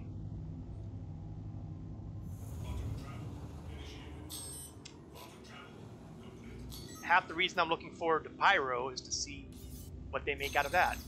Okay. We're going to start charging the EMP. Now, carefully note that on the upper right corner, we have a ship that is completely shielded. Oh, great, it's a freelancer. Well, this could be entertaining. On the right side, I can shoot him a little bit without feeling like I'm going to accidentally destroy him. Once he's close enough, I'm going to hit EMP, and it just whapped all his shields, but his shield is meant to take that hit. Well, that didn't work out as well as I was hoping. Next step, then, is going to be waiting for it to recharge before I can hit it again. Let's see. I am afraid people will just quantum travel over it to the next main hub. Well, you know, there's a lot of unknowns about Pyro right now. I mean, we have some stuff that we can theory craft. We know what kind of planets they have in the system and all that. I'm not entirely sure how many points of interest there are going to be around here. It's going to be one of those things that are interesting to find out. Unfortunately, we have, at the very least, another 8 months to go. And probably more than that. Regrettably. Okay, EMP is charged. Let's get Leo closer and whack him again. You know, it occurs to me that the EMP on the Warlock may not necessarily be the best tool against this freelancer.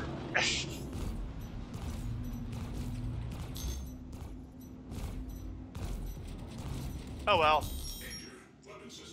EMPs have actually undergone a number of mutations, shall we say, over time. There are times where the EMPs are basically I win buttons, and there are times where the EMP has been nerfed to hell where it does absolutely nothing. We have not yet reached a point of a happy medium where it's effective, but not the I win button. We're not there yet. Heaven knows when they will be. EMP is charged. Unleash! Yeah, he's actually tanking my EMP pretty nicely. Okay, we'll have to do it the hard way.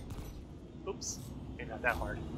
If it was up to me, I would wipe all the points of interest besides the capital cities and have people find or buy those POI from explorers. Well, you know, I think that is going to happen with some of the systems that are unclaimed, unexplored kind of thing. I think that may be in their long-term plans. Now, you're not going to have that kind of thing happening on the more well-known planets like Stanton or Terra or even the Earth solar system. But I do think that's the intent for exploration in the future. What really burns me about quantum destinations, however, are the criminal locations. I've always wondered why would the folks who run Jumptown throw a quantum beacon for everybody to see? That's insane. It's like saying, hey, United Empire of Earth, I'm doing illegal activity. Please come and bust me.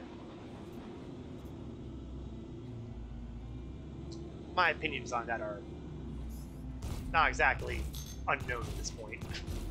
I might have ranted about that once or twice before.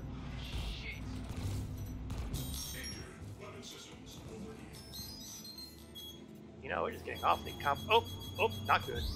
Let's hop off some countermeasures. Oh, that ain't good. Okay, I may have taken a little bit of damage here.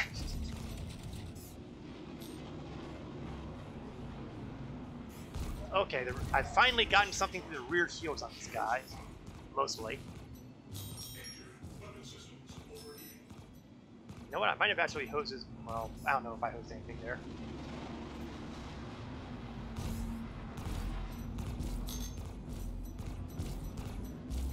Whoa. Okay, well I think we've experimented nicely with the EMP, haven't we? Yeah, I think I may have bruised my ship a little bit. Yeah, there didn't used to be a beacon on those criminal locations, yeah, but they came in with the last major patch and drove me nuts. And it's the same for all the other, shall we say, less than legal locations. Well, on the bright side, I now have the excuse to pull out the Pisces.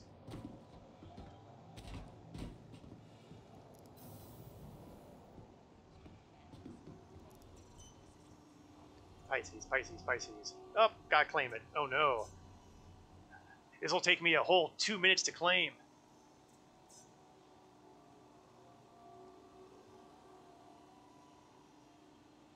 Oh no, it's going to cost me 300 some credits to expedite. Oh no. Yeah, some things I can't take too seriously. Yeah, what to do with all that time? Yeah, people want it easier and easier. Yeah, well, you know, I kind of disagree with some of them. But then again, it wouldn't be the first time I've disagreed on something like that. So, Animal Pisces.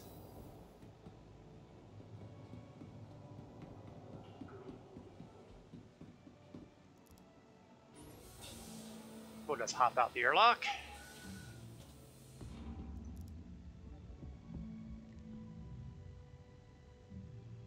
And head to the landing pad.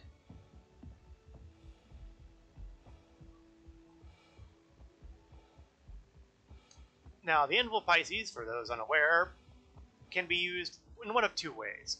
It can be used on its own, where it's a relatively dependable snub fighter, or it can be used as a part of the Carrack exploration ship, where you can fit it into the hangar and fly off with it.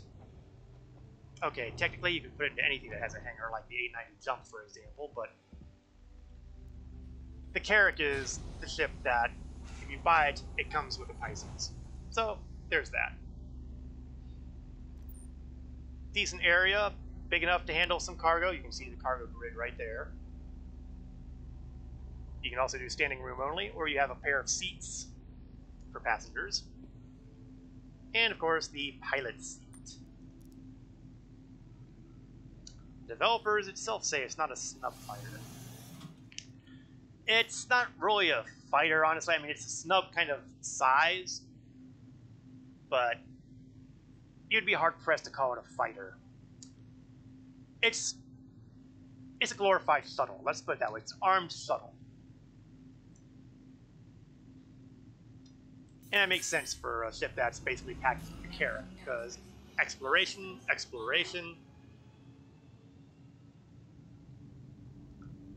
You see where that has to go. Alright. We were going to do something involving mad science here. Suddenly, my brain is just seizing up on me. Help me out here, Red Bearland. What was our mad scientist experiment going to be here? Takeoff complete. There's going to be something crazy, I know. That's why it attracted me. Better armed than your Aurora MR. Well, it starts out probably better armed. Thank you. And please visit again. I mean, it's got 2 guns, 2 repeaters, but, you know, there are 4 gun slots on the Aurora. C8, Moon Station. Oh, hold on, I have a hostile coming who wants to kill me.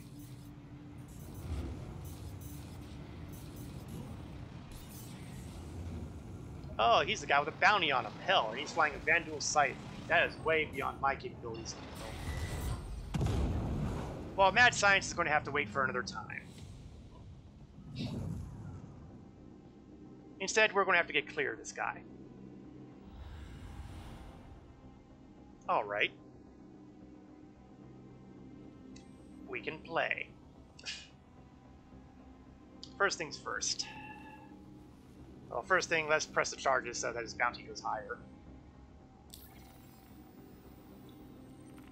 Then... Where's it hiding? Oh, come now. I know I saw his bounty listed somewhere. Did he take down the Comsat? No, Comsat's up. So why do I not see a bounty? Unless he got blown up by security, but that seems unlikely.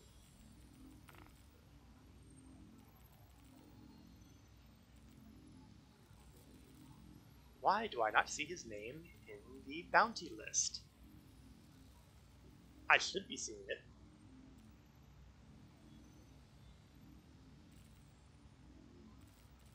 Eh.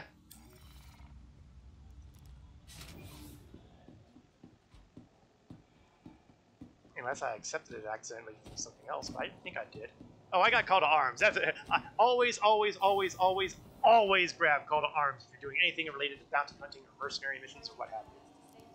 But if I have to get out of here and I have to worry about a gnat buzzing around, then we might as well take a ship that's going to be able to handle some hits.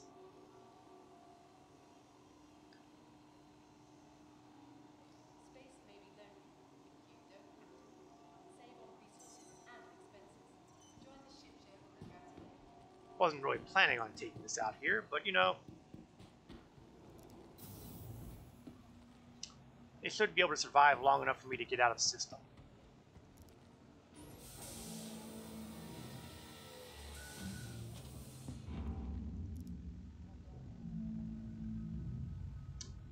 And I did upgrade the shields on it, so it should be able to take the hits. As long as the shields are up. Of course, when you're pulling the ship out of storage, the shields are not up.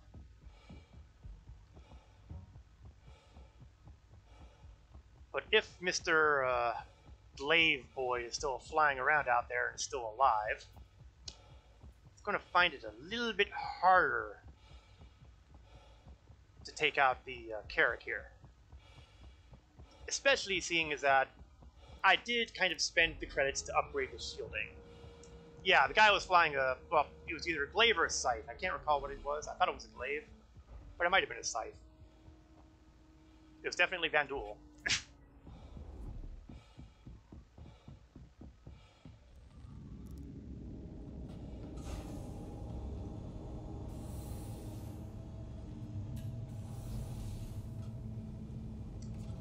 I just need to get to the bridge so I can get the shields powered up. And then at that point, the only way that he'll be able to take me out conveniently would be to ram me.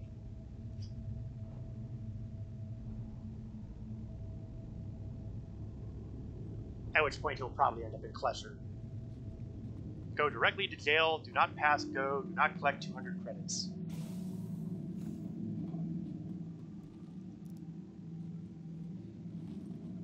Oh, by the way, if you want to upgrade the shields, you might want to unequip them for the patch going live. Yeah, sometimes, yeah, there are equipment that, yeah, new patches do tend to be hard on equipment. Sometimes the equipment makes it through. Sometimes, not so much. Well, I'm not seeing the guy in my immediate radar here. And just for giggles, let's check the bounty boards, just in case. No, I still don't see him, so I wonder if someone blew him up.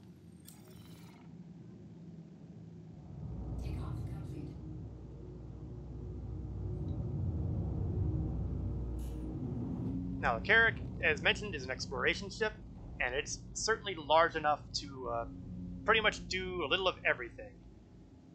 And we've demonstrated this on any number of occasions with me and my org. Thank you. It can do cargo, it can do your standard exploration sort of thing. It can hold ground vehicles, it can handle one or two, well, some of the small vehicles. It can be potentially terrifying to fight against if you have a crew, because me and a couple of my org mates, we did kind of inflict a little bit of pain around Grim Hex once or twice. It is the Normandy of Star Citizen. Yeah, you're not wrong. I mean, it doesn't have the stealth capabilities of Normandy, but it's got just about everything else. Okay, let's try to go somewhere a little less traveled.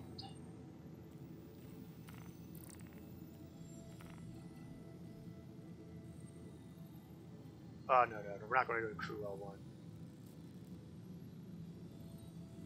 The problem I have with most space stations these days is that their hangar doors are homicidal, at least towards Carracks. They will do their best to close while you're halfway in and out, and horrible, horrible things can happen to you.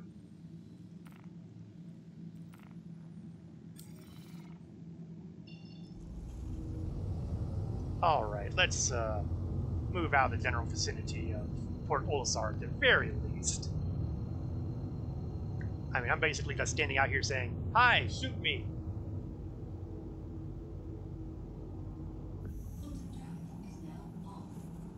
I know, I might as well go into Crew L1 because... Or... I can be clever. I can be clever. I can be kind of clever. I am not going to go landing at Crew L1 and my Carrack. That's just a recipe of having my ship cracked in half by the evil hangar doors. When the day comes when they remove armistice zones from space stations, the first thing I'm going to do is take out a gun, hunt down the folks who operate these hangar doors, and unload on them. They deserve it. Especially the ones at Hurston. They're on my list.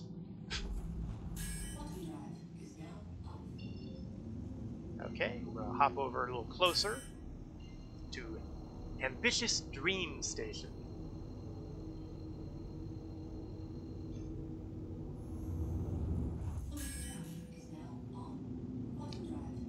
Now we are going to close in, but like I said, I have no intention of actually landing here.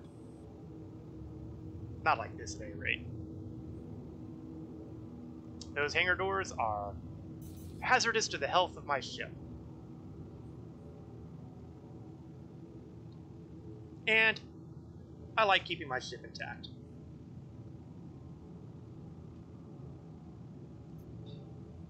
Ah, another ship flying by. Undoubtedly someone who has just gotten a large haul of minerals. Oh, and he went too far for me to scan him. But I'm relatively sure that somebody was doing some mining, and they're dropping off to the refinery here. Mining has undergone a number of changes over the last year, and the biggest one involves the refinery decks, where you basically take the ore you mine, you take them to the refinery decks to make them refined ore, and then you can sell them. Now, granted, you could also sell the raw ore too, but most of the time they're going to stick with that sort of thing. Thank you for the follow, Red Bear One. I hope you've enjoyed the stream here. I've certainly attempted to make it interesting. I'm going to slow the ship down and bring it to a stop. Oh, come on, guys. Radar locking me? Seriously?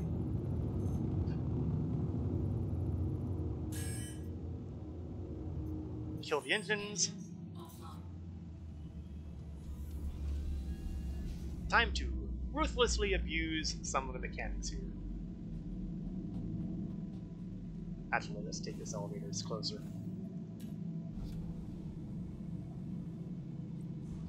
I'm going to go to my upper bridge, and then we're going to go a little further back. I said upper bridge, thank you. Stupid elevator. Oh, one, you play cruisers in Star Trek Online and Warrior and WoW, and now in Star Citizen, I see you also play the Avengers. I never actually played the Avengers. I mean, I've heard about it, but I've never played it. Oh, Avengers series. Okay, right. Well, you know, like I said, I fly a lot of things in this game. I like the ships in this game. There are only a couple ships I don't like flying. I mentioned the Reclaimer earlier. The other one is the Starfarer because, oh my god, the Starfarer. But yeah, I've done Warriors and WoW. Yep. That was main tank for the guild I was in at the time, before I burned out on the whole raid or die philosophy. I'm going to, instead of taking my Carrack in for a landing, I'm going to use my Razor and land with that. That'll take me to a landing pad. And from there, I'm going to grab the Pisces again. Please proceed to assigned landing bay. Assigned landing bay, right over here.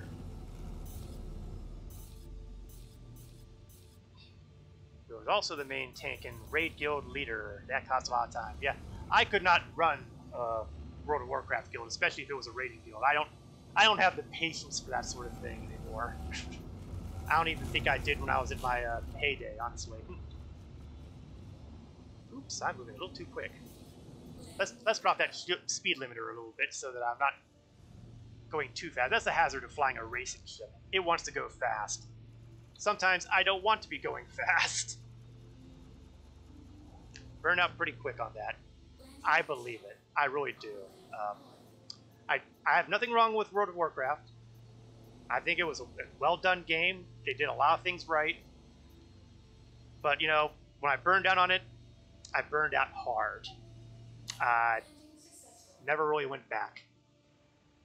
Landing complete. Have a pleasant stay.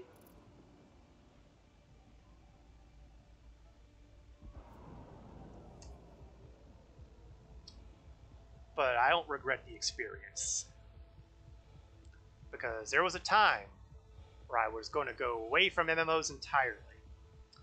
After the whole Star Wars Galaxies NGE debacle, I had thought about World of Warcraft a little bit, but I'd played it a bit and had decided I didn't really want to bother with it, but I gave it a second chance, and, well, it grew on me. I was willing to be there long term. But, like you say, burnout. Especially when you have to organize 5 times a week a raid for different people. Oh! See, this is why I could never do that kind of thing. I had a hard enough time trying to help run supergroups in City of Heroes, and we didn't have to worry about raids.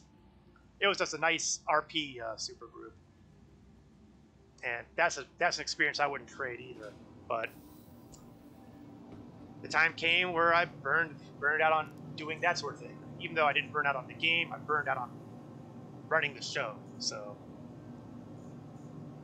okay, where is my C8 Pisces?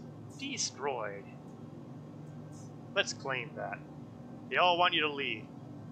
I feel the pain. If I told you how many times I ended up being made an officer in a group, organization, or a guild or anything like that, it's like, how does this keep happening to me?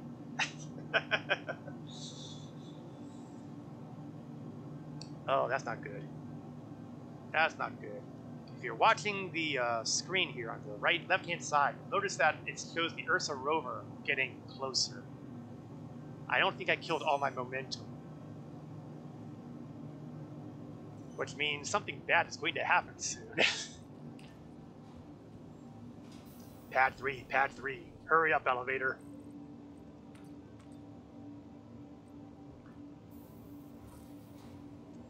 Please let me not have been pointing at something solid when I shut everything down.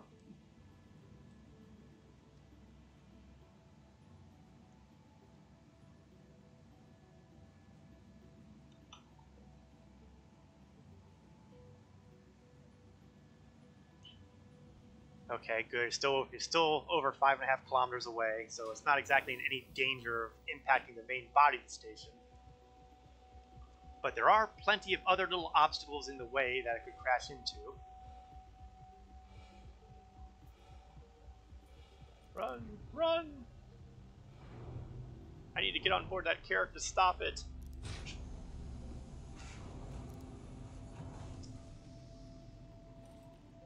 You know, things were looking really good until I noticed that fact that the rover was getting closer in the middle of space. That should have been my first sign.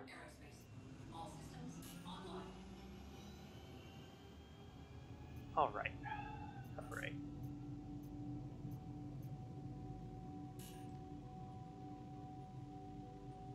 It's closing in. Of course, it also means I'll have to match speed to land in the hangar there. Thank you. And please visit. It shouldn't be a major problem, because it's not moving really fast, but it is something I need to be aware of. I'm not going to be able to just casually control my landing. I'm going to actually have to pay attention to my own velocity.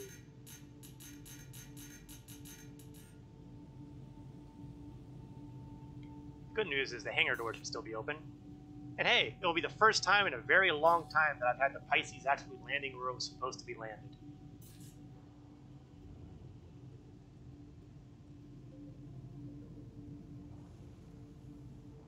that another ship there?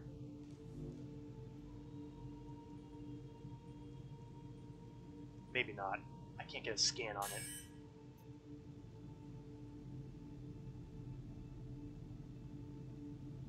Alright, let's swing it around.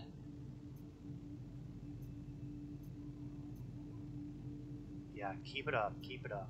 Don't do anything I wouldn't do, Carrick.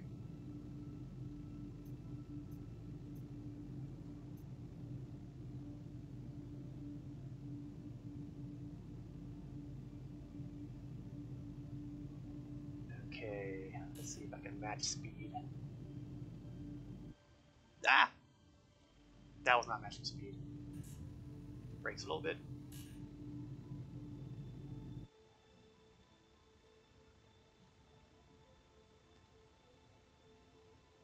Ah! Those little jerks there are going to cause me problems.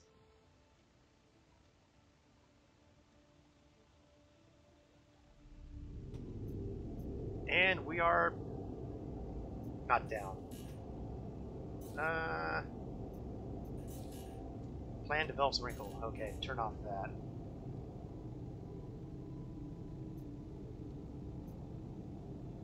Landing complete. There we go. It's not the prettiest landing in the world, but we're in. I think Carrick is one of the few that can call themselves a spaceship. Oh, they're all technically spaceships, but maybe this is the one that could be called a starship. I know, it's quibbling over terminology, but you know. Most of these ships are more planes than anything else. Well, you know, they're being designed to deal with both space and atmospheric flight, so that might kind of require a certain level of aerodynamics to them. Now, obviously, some ships are less plane-like. Tana, for example, although admittedly it does have its horizontal mode, so that's not really a good comparison. Right now, pretty much every ship in the game can land on a planet. Why does that door not want to... There we go. Okay, we're not even going to go to the lower bridge. I'm going to go to the upper bridge. Take control there.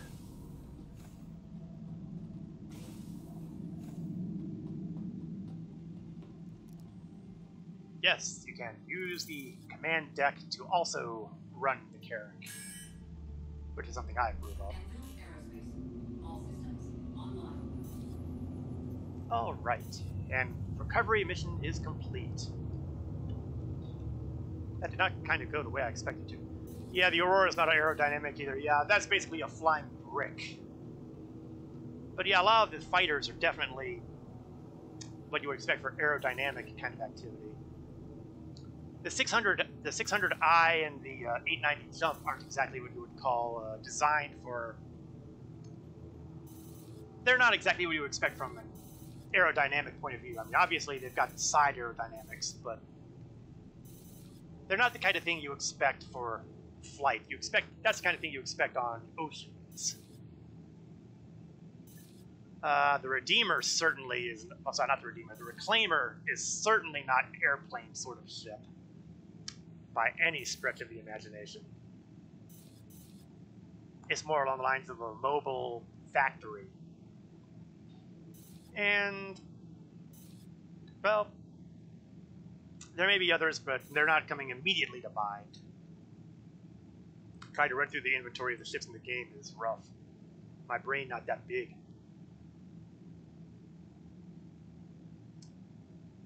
Okay, we are at the... let's see, I remember the dev said it cannot land planet side. People got a bit angry at the time. What, the Reclaimer? Well, actually, I can't remember that far back. I was only really following Star Citizen intermittently until about a year and about 3 or 4 months ago. Basically, I was in between games almost. I had just stopped Star Wars Old Republic because of that aforementioned issue I had with customer service. And I wanted to do something sci-fi related. I wasn't sure what I would be doing with Star Trek Online. I was kind of, don't know. And I thought about EVE Online, but wasn't really enthused about going back there. I've done that. Now people are angry that it's so slow. Well, life's tough all over, guys. Not all ships are high-speed, aerodynamic, highly maneuverable vessels. The Reclaimer is there for a purpose. To hoover down salvage and break them down to component parts and laugh. That is not the purpose of the Reclaimer. Now, if you want to make an argument about its quantum travel speed, I am willing to support that, because quantum travel isn't exactly the same sort of thing. But it is not a high maneuvering ship. It is massive. I mean, the thing is about comparable in size to an 890 jump, except the 890 jump has a lot more empty space in it. When you say the Reclaimer is massive, we are being literal as far as the term massive. It has mass. I would tell them, but nobody ever listens to me. But no, the biggest problem with the Reclaimer right now is the same problem that the Mercury Star Runner has. Its primary purpose is not yet in the game. When that happens, things will be a lot more interesting. I hear talk that Salvage Tier 0 could be showing up sometime late this year, maybe. I'll believe that when I see it, but still. They don't want to listen to you either. Not telling them what they want to hear. Yeah, sometimes the truth hurts. I mean, sure, I would have loved, for example, the Mercury Star Runner to be like maybe 25% smaller, maybe. But I'm okay with it. I missed its big center engine. But they wanted to fit a rover in the cargo bay. I'd have been fine without the rover, but you know, I'm okay. I can accept. I still love it. Even though I didn't fly it at all today, but there's a lot of ships in this game. It takes time to fly all these things. What, they did promise it would fit a rover? I'd have to go back to their Q&A. I don't recall that. But then again, I've only been playing the game for a year and about 4 or 5 months. So I am not the best person to talk to involving the history of the game. Okay, the Carrack I'll grant you. That one they did kind of have to make it bigger to fit everything in. And I do recall the howls and complaints about that one. And it still doesn't have everything, because if I recall correctly, the cockpit is supposed to have some sort of cover that... Oh, wrong key. The cockpit there is supposed to have some sort of metal cover on it so that if it got into a combat situation, they wouldn't have to worry about someone breaking the glass. And it's also supposed to have extendable antenna, which I suspect are the O1L and O2L that are listed there. And O2R and O1R. Yep, right there, they say antenna. Duh. Yes, something that they are supposedly working on. The antenna things are not that big a deal until the jump points become available, and obviously we need pyro for that, because they're supposed to be related to that kind of thing, I think, to detect jump points. But the antenna are supposed to be a thing, and the flight deck cover is supposed to be a thing. Carrack's been out for a year now, and, well, still is what it is. That's okay, though. That's okay. I'm in no big hurry. I'm willing to wait for the minor cosmetics. Having the ship available in the game works for me. And while I can understand the point of view of the people who were upset and angry about it being fat and all that, hey, I'm okay with it. I mean, like I said, I was a little awe about the Mercury no longer having its central engine, and the fact that it doesn't look nearly as sleek as it did in the brochure. But you know what? I'm still okay with it. I'm still okay with it, because I still think it's a fun ship to fly. And that's really all that matters. Now, granted, I realize that my opinion of fun does not necessarily match other people's definition of fun. Let's see, for the Connie Phoenix there, people waiting for the point defense gun in the smuggler's compartment. Well, you know, a point defense gun I can certainly get. They kind of have a smuggler compartment already. I mean, they do have a cargo bay, and God knows I kind of accidentally found the bloody thing when I was fiddling around with the. I didn't even know it had a cargo bay until I accidentally found the trapdoor to the place. Like, oh, gee, there's a whole other level under here. I didn't know that. But of course, the downside is you can still scan it, so it's still not quite smuggler-like. But then again, the whole scan thing is still in development. But we'll get there. We'll get there. There's a lot of things on deck for this game. A lot of stuff on that roadmap. And I am looking forward to seeing each and every bit of it roll through. The game is still very much in development, but it's kept my attention for the last year, and that ain't bad for a single solar system. Yeah, that's why you think it'll be a while before we get the complete Carrack. Yeah. I think there's going to be fine-tuning going on. If you looked at the roadmap, you'll have noticed that they had things on the map involving bringing certain ships to gold standard. I think that is the kind of thing we can expect for every ship, and that's when you're going to get stuff pretty much brought to their final state. You're not going to get the gold standard Carrack until they put in the antenna and that cover. You're not going to get the gold standard Constellation Phoenix until they get that point defense and their smuggling scan-proof stuff. But the fact that there are gold ships being taken to gold standard indicates to me that it's on the list. Scanning is one of the things that then we have drones and modules that we can switch out instead of cargo modules. Not even going to mention the physical drones in here. That's going to be something. Just sit in the comfort of your ship and fly drones out to scout out the area.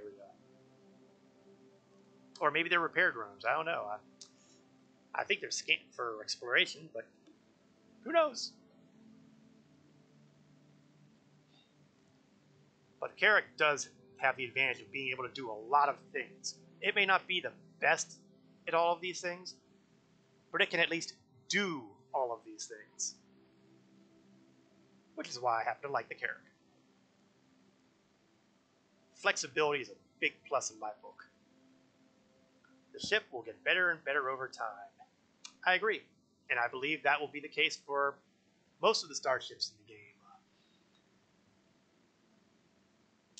I am really looking forward to seeing all these ships finally get in the game. Although I kind of wish they might put the brakes a little bit on the concept ships that they keep popping out, because we're still waiting for a whole bunch of ships that have been announced since the beginning of Star Citizen in general, and they still need to come in the game. But, I also understand that they need to make money so they can continue developing the game. So, I'm of two minds. Fully into the game, but till that time we have a couple of reworks and touch-ups. Yeah, we do still have a ways to go. There's a lot of, especially if they plan to get as many solar systems as they're talking about. I think it's like, 100, 150, 200, somewhere around that area. They're going to have to pick up the pace just a little bit if they want to get that number in.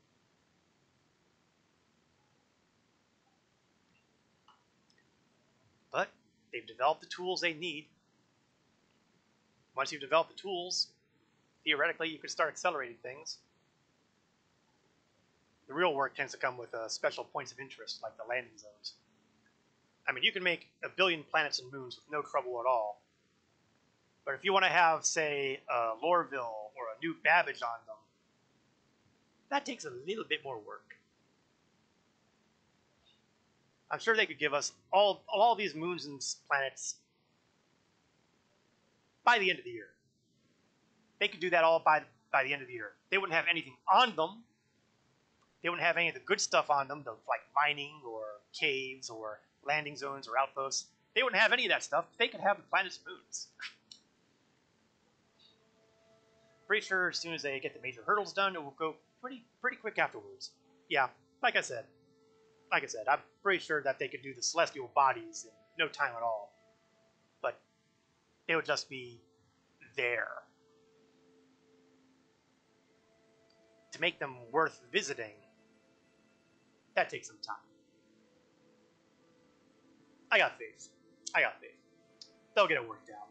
I mean, just a few years ago, all of this still seemed like a dream. And here we are.